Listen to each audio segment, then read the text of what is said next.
నమస్తే. శ్రీధర్ టీవీకి స్వాగతం. బీహార్ ఎన్నికల పరిస్థితి గందరగోళంగా ఉంది. బీహార్ కుత ఉడుకుతోంది రాజకీయంగా. ఈ నవంబర్ 6, 11వ తేదీల్లో బీహార్ కు ఎన్నికలు జరుగుతాయి. 14వ తేదీన ఓట్ల లెక్కింపు ఉంటుంది. ఆ రోజు ఎవరేంటో తెలిసిపోతుంది. ఇండియా కూటమి అంటే అక్కడ మహాగఠబంధన్ అంటున్నారు లేదా మహాకూటమి వాళ్ళ సీఎం అభ్యర్థి ఎవరో తేలిపోయింది. తేజస్వి యాదవ్ ను అంటే లాలూ ప్రసాద్ తనయుడు, ఆర్జేడీ నాయకుడు, ఆయన ముఖ్యమంత్రి కానున్నారు. ఒకవేళ వాళ్ళ కూటమి గెలిచినట్టయితే ఎన్డీఏలో సీఎం అభ్యర్థి ఎవరో తేలలేదు. 20 ఏళ్లుగా ఏ పార్టీతో కలిసినా ఎటువైపు వెళ్లినా నితీష్ కుమార్ ముఖ్యమంత్రిగా ఉంటూ వస్తున్నారు. ఈసారి అట్లా కుదరదు, ఎన్నికల తర్వాతనే మా సీఎం అభ్యర్థి ఎవరో నిర్ణయిస్తామని అమిత్ షా చెప్పారు. కిందటిసారి జరిగిన ఎన్నికల్లో 2020లో నితీష్ కుమార్ పార్టీ జేడీయూ ఎక్కువ సీట్లకు పోటీ చేసింది, కానీ గెలిచింది 43 సీట్లే. బీజేపీ ఏమో జేడీయూ కన్నా తక్కువ సీట్లకు పోటీ చేసింది కానీ 74 సీట్లు గెలిచింది. అయినా కూడా నితీష్ కుమార్ నే ముఖ్యమంత్రి చేశారు. ఈ 5 ఏళ్లు నితీష్ కుమారే ముఖ్యమంత్రిగా ఉన్నారు. ఇప్పుడు ఒకవేళ పరిస్థితి అట్లాగే ఉన్నట్టయితే, బీజేపీకి ఎక్కువ సీట్లు వచ్చి జేడీయూకు తక్కువ సీట్లు వచ్చినట్టయితే ఖచ్చితంగా బీజేపీ వాళ్లే ముఖ్యమంత్రి అవుతారు. ఏ రాజకీయ పార్టీ అయినా కూడా అధికారం కోసమే ఎన్నికల్లో పాల్గొంటుంది, అధికారం కోసమే పోటీ పడుతుంది, అధికారం కోసమే పోరాడుతుంది. ప్రజాసేవ, ప్రజల్లోకి వెళ్లడం కూడా అధికారం కోసమే. అలాంటిది తమకు ఎక్కువ సీట్లు వచ్చి కూటమిలోని అవతలి వారికి తక్కువ సీట్లు వచ్చినప్పుడు వారిని ముఖ్యమంత్రిగా ఎందుకు చేస్తుంది? తమకు పదవులు కావాలి, తమకు సంపూర్ణ అధికారం కావాలి, తాము ముఖ్యమంత్రిగా ఉండాలి అనుకోవడంలో తప్పే ఉంది. అది న్యాయబద్ధమైన విషయమే. ఏ పార్టీకి ఎక్కువ సీట్లు వస్తే వాళ్ళ నాయకుడే ముఖ్యమంత్రి అవుతారు. నితీష్ కుమార్ ఈసారి కూడా తనే ముఖ్యమంత్రిగా కొనసాగుతానేమో అనుకున్నారు, కానీ అమిత్ షా అలా చెప్పేసరికి నితీష్ కుమార్ కు బాగా కోపంగా ఉంది. పైకేమి అనుకున్నా కూడా దాన్ని కాస్తైనా చల్లార్చడానికి అమిత్ షా మరో మాట చెప్పారు. ఎన్నికల తర్వాతే ముఖ్యమంత్రి ఎవరనేది నిర్ణయిస్తాం, కానీ ఎన్నికల సారథ్యం వహించేది మాత్రం నితీష్ కుమారే అన్నారు. ఆయన సారథ్యంలోనే ఎన్నికలు జరుగుతాయి, ఆయనే ఎన్నికలకు నాయకుడిగా ఉంటారు కూటమికి అన్నారు. ప్రతిసారి జేడీయూ ఎక్కువ స్థానాల్లో పోటీ చేస్తుంది, బీజేపీ తక్కువ స్థానాల్లో పోటీ చేస్తుంది. ఈసారి మాత్రం అట్లా కుదరలేదు. 2 పార్టీలు కూడా 101 సీట్లలో పోటీ చేశాయి, సరి సమానం సీట్లలో. బీహార్ లో ఉన్నది మొత్తం 243 సీట్లు. ఏ కూటమికి 122 సీట్లు వస్తే ఆ కూటమి గెలిచినట్టు అవుతుంది. ఈసారి మాత్రం బీజేపీ జేడీయూల్లో ఎవరికి ఎక్కువ సీట్లు వస్తే, మొత్తం వాళ్ళ కూటమి గెలిస్తే ఎక్కువ సీట్లు వచ్చిన పార్టీ వాళ్లే ముఖ్యమంత్రి అవుతారు. నితీష్ కుమార్ ఆశలు నిరాశలయ్యాయి. ఎన్డీఏ గెలిచినా గెలవకపోయినా ఈసారి మాత్రం నితీష్ కుమార్ ముఖ్యమంత్రి అవడం అనుమానమే. అంతేకాకుండా నితీష్ కుమార్ శారీరక ఆరోగ్యం, మానసిక ఆరోగ్యం అంత బాగా లేదు. ఈ విషయాన్ని ఇదివరకే నేను నా వీడియోలో చెప్పాను. నితీష్ కుమార్ మానసిక ఆరోగ్యం, శారీరక ఆరోగ్యం బాగలేదనే సంగతి ఆయన పార్టీలోనే జేడీయూలోనే నాయకులంతా చెవులు కొరుక్కుంటున్నారు.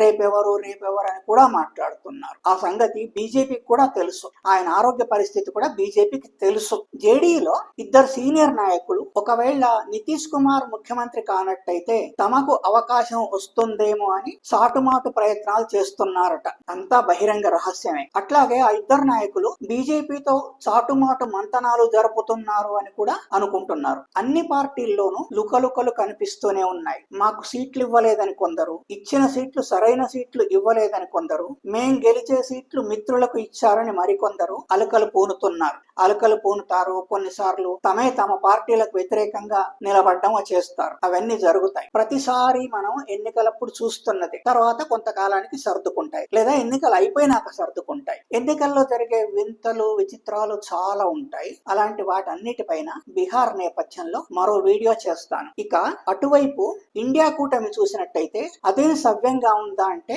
చెప్పలేం. ఎన్డీఏ కూటమిలో ముఖ్యమంత్రి అభ్యర్థి నిర్ణయం కాలేదు, కానీ ఇండియా కూటమిలో ముఖ్యమంత్రి ఎవరు అనేది ఇప్పుడే నిర్ణయం అయిపోయింది. ఒకవేళ వాళ్ళు గెలిస్తే తేజస్వి యాదవ్ ను ముఖ్యమంత్రి చేస్తామని కూటమిలోని అన్ని పార్టీలు ఆయనకు మద్దతు తెలిపాయి. ఒకవేళ ఇండియా కూటమి గెలిచినట్టయితే తేజస్వి యాదవ్ ముఖ్యమంత్రి అవుతారు. ఇండియా కూటమిలో సీట్ల దగ్గరే తగవచ్చి పడింది. మాకు మరిన్ని సీట్లు కావాలి కావాలి అని కాంగ్రెస్ అడుగుతుంది. లేదు లేదు, మీరు ఇదివరకు ఎన్ని సీట్లు ఇచ్చినా కూడా కిందటిసారి 19 సీట్లే కదా గెలిచింది, ఆ మేరకు అంతకు డబుల్ త్రిబుల్ అట్లా తీసుకోండి కానీ మరిన్ని సీట్లు కావాలనడం అన్యాయం అని ఆర్జేడీ అంటోంది. కాదు కాదు, రాహుల్ భారత్ జోడో యాత్ర తర్వాత, ఆ తర్వాత మొన్న నిర్వహించిన ఓటర్ అధికార్ యాత్ర తర్వాత కాంగ్రెస్ పలుకుబడి బీహార్ లో బాగా పెరిగింది. మీరే చూశారు కదా ఎంత జనం వచ్చారో మా మీటింగులకు అని కాంగ్రెస్ అంటోంది. కాబట్టి మాకు ఎక్కువ స్థానాలు ఈసారి ఇవ్వాల్సిందే అని పట్టుబడుతోంది. అలా జనం అధిక సంఖ్యలో వచ్చింది నిజమే. తేజస్వి యాదవ్ కు ఇంటి పోరు అంటే పార్టీలో కాదు కుటుంబంలో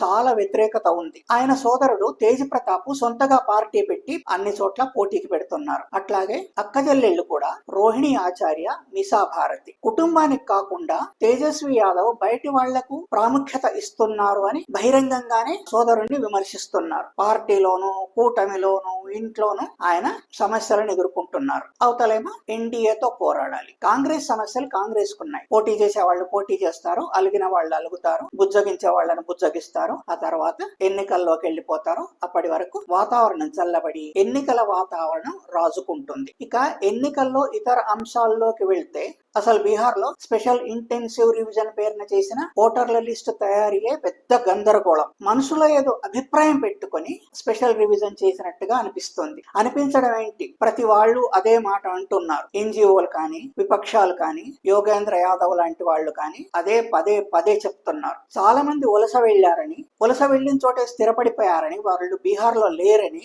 కొందరు చనిపోయారని, కొందరికేమో సరైన కాగితాలు లేవని, అంటే ఇక్కడి పౌరులు కాదని చాలా మందిని ఎన్నికల లిస్ట్ నుంచి ఎన్నికల కమిషన్ తొలగించింది. బీహార్ లో కులాల ప్రభావం చాలా ఎక్కువ.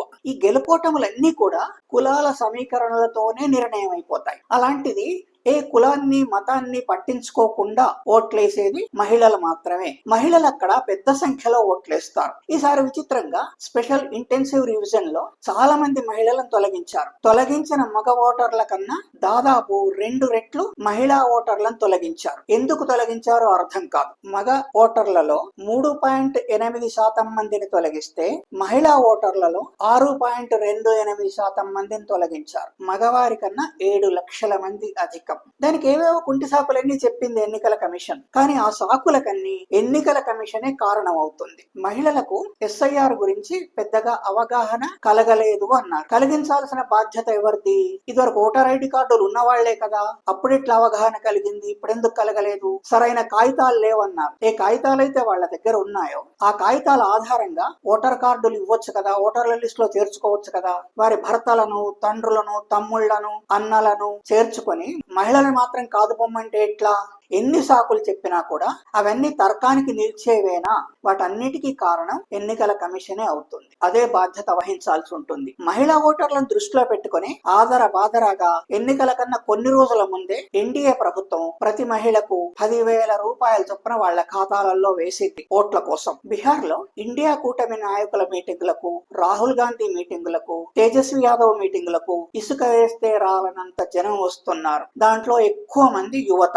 ఎక్కడ మీటింగ్ పెట్టినా అంతే. రాహుల్ గాంధీ, తేజస్వి యాదవ్ ఇద్దరు కలిసి పెట్టిన మీటింగులకైతే ఇంకా చెప్పనవసరం లేదు. అక్కడ యాంటీ ఇన్కంబెన్సీతో పాటు, ప్రభుత్వ వ్యతిరేకతతో పాటు నిరుద్యోగం పెద్ద సమస్యగా ఉంది, దారిద్ర్యం కూడా పెద్ద సమస్యగా ఉంది. ఆ రాష్ట్రం మొత్తం ఎప్పుడు నోచుకుంటుందో ఏమో కానీ అభివృద్ధికి నోచుకోవట్లేదు. ఈసారి యువతంతా మార్పు కోరుకుంటున్నారు. ఎవరిని కదిలించి చూసినా మార్పు మార్పు అంటున్నారు. మార్పు అంటే ప్రభుత్వంలో మార్పు. మొదటి నుంచి ముస్లింలు, ఇతర మైనారిటీలు ముందైతే కాంగ్రెస్ తోనూ, ఆ తర్వాత ఆర్జేడీ తోనూ, కాంగ్రెస్ తోనూ ఉన్నారు. కానీ ఈసారి హైదరాబాద్ కు చెందిన ఎంఐఎం పార్టీ అక్కడ ముస్లింలు అధికంగా ఉన్న చోటల్లా పోటీ చేస్తుంది. దాంతో మహాకూటమి ఓట్లు అంటే విపక్షాల ఓట్లు కోసుకుపోయే ప్రమాదం ఉంది. అట్లాగే ప్రశాంత్ కిషోర్ కూడా యాంటీ ఇన్కంబెన్సీ ఓట్లు, ప్రభుత్వ వ్యతిరేక ఓట్లను కూడా చీల్చే ప్రమాదం ఉంది. అయితే ప్రశాంత్ కిషోర్ ప్రభుత్వ ఓట్లను కూడా ఇతోధికంగా కోస్తారు. కానీ ఆయనకు చాలా తక్కువ సీట్లు వస్తున్నాయని సర్వేలు చెప్తున్నాయి. సర్వేలన్నీ కూడా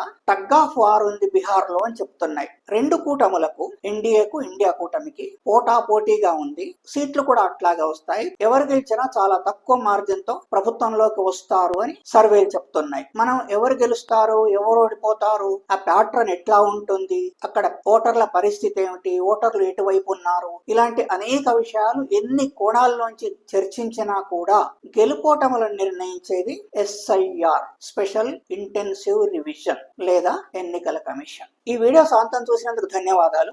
మన ఈ ఛానల్ ను మర్చిపోకుండా తప్పనిసరిగా సబ్స్క్రైబ్ చేయండి. అట్లాగే మీకు ఈ వీడియో నచ్చినట్టయితే లైక్ పెట్టండి. మీ అభిప్రాయాన్ని కూడా నిర్మోహమాటంగా రాయండి. ధన్యవాదాలు.